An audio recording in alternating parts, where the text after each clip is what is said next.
Fifth Sunday in Ordinary Time, Year A, February 8, 2026, day of the annual Catholic Appeal. Today's Gospel is a continuation of the Sermon on the Mount. Right after the Beatitude, Jesus looks at his disciples and says something powerful. You are the salt of the earth, and you are the light of the world. Not you should become salt and the light, but you are. Through baptism, that's who we have become. Salt and the light are necessities of life, and without salt, food loses its authentic taste. Without light, life becomes difficult, unsafe, and fearful. And many of us know how frustrating life can be without electricity. Everything slows down, productivity drops, and even simple tasks feel heavy. Light makes life possible for plants and vegetation, providing us with their beauty and enjoyment. Jesus uses these images to tell us something important. The world needs our faith lived out, not hidden. The first reading from Isaiah reminds us that true faith shows itself in action. Feeding the hungry, caring for the poor, standing with those in need. And when we do this, Isaiah says, your light shall break forth like the dawn. St. Paul tells us in the second reading that faith is not about fancy words or showing off wisdom. Paul came in weakness and humility, trusting that God's power will speak through his life. That's good news for us, because God does not need only a perfection. God needs willing hearts. We are salt when we bring kindness into difficult situations. We are light when we forgive, when we show compassion, when we choose love over judgment. And sometimes being salt and light is simply being present for someone who is struggling. Jesus also warns that salt can lose its flavor and that light can be hidden. When we stop caring, when we become indifferent, when our faith stays inside the church and never reaches the streets, we lose our purpose. Today, Jesus invites us to let our light shine, not for our glory, but so others may see God's goodness through us. May we live our faith in simple, concrete ways this week, adding flavor to the lives of others and shining the light of Christ wherever we go.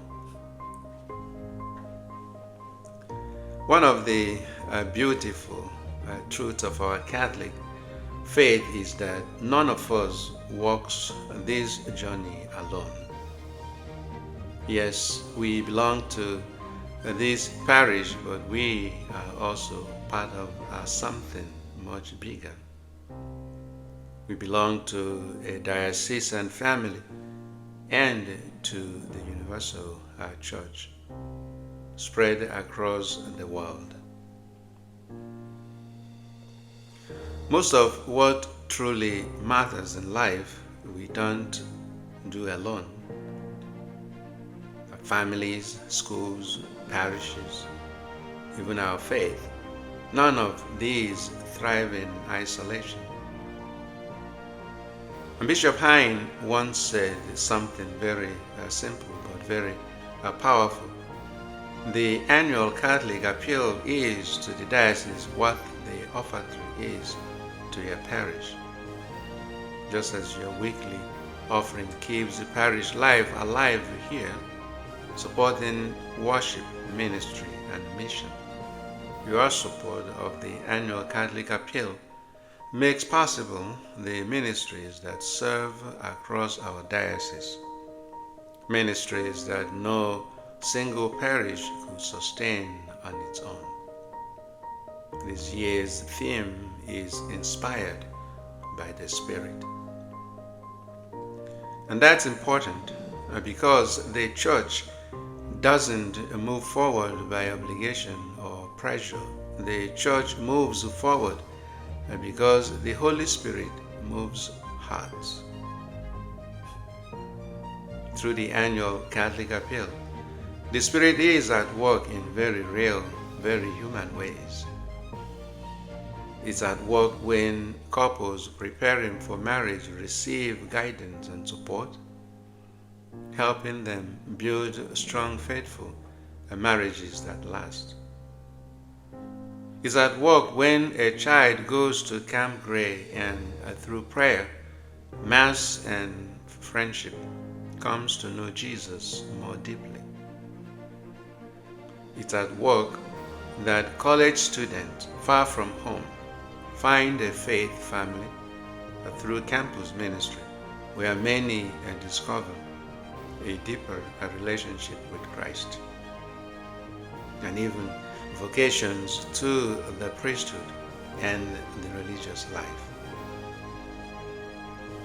The Spirit is also alive in our young people through programs like Frassati Fest, where teens pray, learn and encounter the joy of faith, and love begins here, where faith becomes action through service to those in need.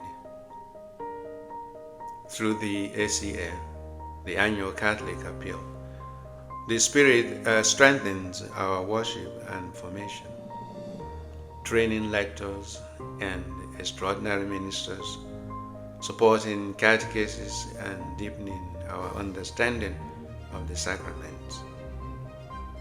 The appeal also supports Go Make Disciples, reminding us that evangelization isn't just for a few, it's the mission of all of us. Some go, some teach, some lead, and some support. Every role matters. And let us not forget those on the margins. Families receiving food through the mobile food pantry, especially in rural areas, mothers and fathers accompanied through working with moms in need. Individuals finding hope and healing through divorce support ministry. Brothers and sisters, these ministries don't happen by accident. They happen because people like you choose to participate in the life of the Church beyond the walls of this parish. As we begin the 2026 Annual Catholic Appeal, I invite you to pray first. Ask the Holy Spirit how He is calling you to be part of this mission.